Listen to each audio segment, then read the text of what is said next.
Hey everybody, how's it going? IcyCat here with another operator profile. Today we're going to take a look at Frost. Her welcome mat will stop the enemy in their tracks, so let's take a closer look at how to use her next.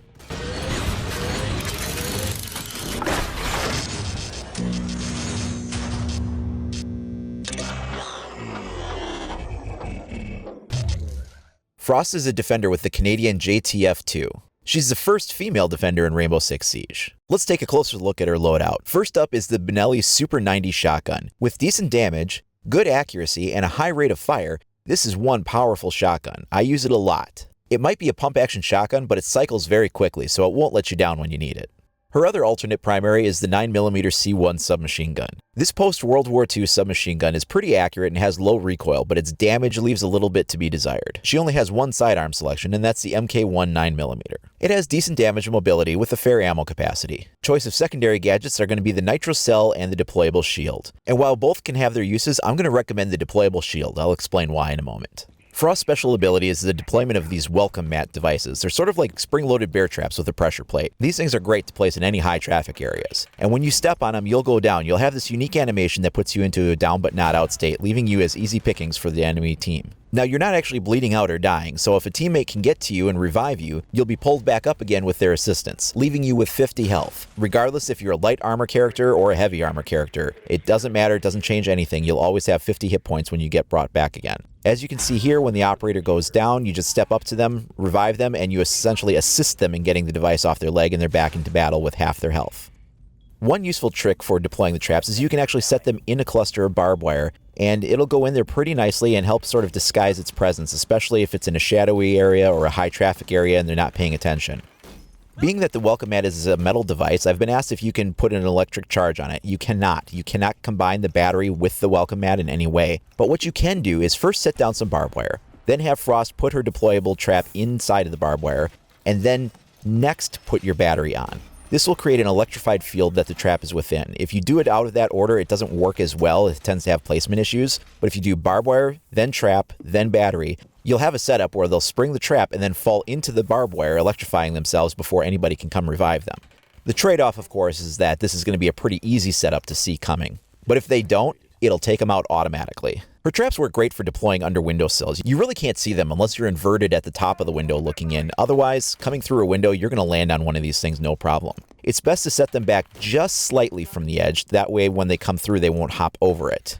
Another great trick you can do is putting them on the other side of deployable shields. You have the same effect. When they vault the shield, they will land right into the trap. And we're going to demonstrate this here. He's going to come over and land right in it. Now, it should be clear, if there's no one else surviving on your team, you don't go into a down but not out state. You're just instantly killed because there's nobody that can revive you. This is not an automatic death device unless you're the only person on your team. You can also use the deployable shield to funnel the attacking team into choke points that you make. Using this setup, I'll engage in a firefight, and he'll have to come around the side of that deployable shield to come at me, stepping on the trap on the floor. Using the deployable shield, I've shaped the path that he takes and forced him into the trap. Welcome mats also work really great placing them underneath trapdoors. If an attacker blows a charge on a trapdoor and drops down without checking first, they're going to land right on one of these things. Frost traps can only be detected by visual means, either by walking around yourself carefully or using a drone. Detection methods used for other traps simply don't work. Here we'll demonstrate IQ scanning. This does not show up on her device at all. It's purely mechanical, so there's nothing for her to register on her scanner. Even crouching low, we can't pick it up. Now, if we go ahead and break the barricade, we can see even looking directly at it, it doesn't show up any more distinctly from its surroundings than anything else does. Being the first mechanical trap in the game, it's also unaffected by Thatcher's EMP grenades. As you can see here, the grenade goes off and the trap still stands. Likewise with Twitch, her shock drone can't take this trap out. No matter how many times she zaps it, it is completely unaffected. Conventional means for taking out traps simply don't work with Frost. Next up, let's test Montaigne and see if his fully extended shield will protect his legs when the trap clamps down on them. As you can see, it makes no difference at all. It clamps right on him and takes him out immediately. Again, were there somebody else on the team, he'd be in a down but not out state instead of simply killed right away. So how can you take these devices out? Well, doing any kind of an impact with Sledge's hammer will take them out for sure, but really you don't even need to go that far. Any simple melee hit will take them out no problem. For engaging at range, they're pretty easy to take out too. You can see here a couple of pistol shots is all it takes to drop it, or a weapon that does higher damage can take it out in as little as one hit. Here's a gameplay example where I just take a few shots at it. Down below, 2 or 3 shots is all it takes, and it's out. Any kind of explosives will also take the trap offline. Here we can put a breaching charge on a door, and if it's on the other side, it'll get taken out. The trap has been destroyed. This works for other explosives too. Hand grenades will take them out, no problem. As will Ash's launcher. Firing a round directly into it will immediately detonate the trap and make it useless. Moving on to her weapons, let's take a look at her C1 submachine gun. I find this to be sort of an awkward weapon to use. It has good accuracy and very low recoil, so you can get headshots with this thing all day. Its damage is pretty low, but the major problem I have with it is just the goofy on-screen space the weapon takes when you're holding it with your arm braced out to the side. It's not too bad when you're ADSing, but when you're just walking around in general, you're actually losing a little bit of screen space just with that whole portion of the screen covered up with the arm. You get a similar effect using IQ's light machine gun when she has the horizontal mounted foregrip, but this is almost more obtrusive. I would definitely stay away from any kind of a silencer on this weapon at all. You don't need anything to help reduce the damage further than it is. If you hipfire this thing in close vicinity, you're going to score some hits, but it's going to take several to bring a target down. Definitely my favorite of the two weapons is going to be the shotgun. The Super 90 is just a beast. It has excellent damage, and its fast rate of fire for a pump-action shotgun will take enemies down no problem. Aiming down the sights with this thing really helps you have good impact at decent range, and just turns it into something of a killing machine. And it's a good thing too, because I'm really not that much of a fan of her submachine gun, so I'm glad that the shotgun is good enough to make a decent alternative. A majority of the operators in the game have a very defined counter operator which will act to stop them in some way. Frost helps shake things up a bit by making sure that none of the other existing operators can really counter her all that well. Now that might make her seem overpowered to some people, but the way that you're going to deal with Frost is to use tactics instead of a specific counter ability. Since you can't disable her trap with EMP grenades or detect it with an IQ scan or anything like that, the way you're going to discover traps are to move cautiously, check your surroundings, and scout ahead with drones. Now this does slow you down a bit, but that's the intention of the trap. If you rush blindly around corners, you're just asking to step on this thing. If you're ADSing and your line of sight is constricted to that upper portion of the screen and you're not looking at what's below your feet in the wider view, you're going to miss it. You're going to step on it. So the best way to counter Frost is to be more situationally aware of what's going on around you. Use your eyes, use your drones, take your time. Also be really cautious of transition areas like ladders, stairs, and trapdoors. Coming through windows and doorways is also a likely spot to encounter one of these traps. Remember, they can be taken out by a single melee hit, any form of explosives, or by being shot from range. I think it's a real shame that Ubisoft didn't put in a recruit for JTF2. Over the last week since it's come out, I've noticed that oftentimes if anybody else in the room has access to this operator, it'll be a race to see who can pick it first. And there's lots of problems that come up from that.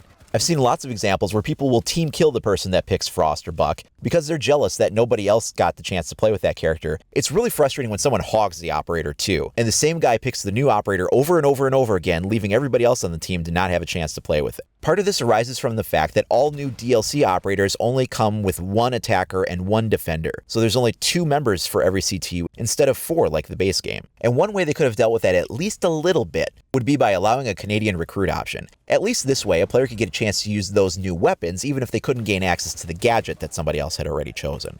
Tomorrow, when the operators open up for everybody that doesn't have Season Pass, this is going to become a real problem. A possible solution to this is one a friend of mine brought up at a Ubisoft event. He suggested implementing something like a 5-second delay on choosing the same operator you chose in the round before. So if you chose Frost in the first round, you'd have to wait 5 seconds before you could choose it in the second round. That would give others a chance to play as the new operator and prevent others from hogging it by simply being the fastest to click on it round after round every time. Now, some people would be really against this idea, but I think it's a pretty good one and would really make itself evident. I mean, you're going to see over the next couple of weeks here with these new operators, everybody's going to be racing to pick them. There's going to be lots of team killing. It's going to make some problems, and a solution like this would make it a pretty fair setup for everybody involved. Well, that wraps up our coverage on Frost. I think she's a really great addition to the defending team and shakes up the game in new and interesting ways. Don't forget, tomorrow the Season Pass exclusivity expires, so now everybody else will be able to unlock them. The new operators cost 25,000 renown each, or 600 rainbow credits.